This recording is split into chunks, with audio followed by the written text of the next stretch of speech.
So I went home and, you know, typical, my Kibei father sat in the other room, but I could tell that they had had this conversation. My mother said, I need to talk to you.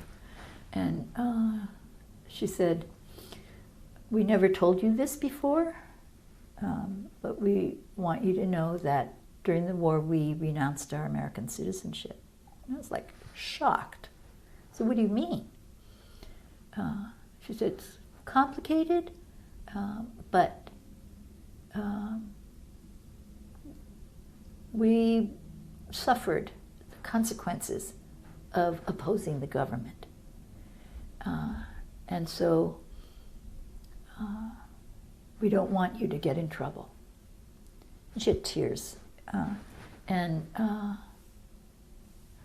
I'm sitting there, think about it this way, is that I'm sitting with long hair, I got, you know, like braids across my forehead, a little flower stuck in my hair, I got a tie-dyed shirt on, I'm sure, you know, and I'm hearing this from my mother, and I'm thinking, that is so fantastic, you know, you made a decision because you'd been treated so badly.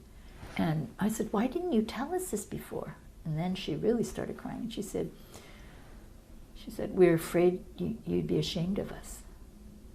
And I started crying because it would never have occurred to me to be ashamed of them.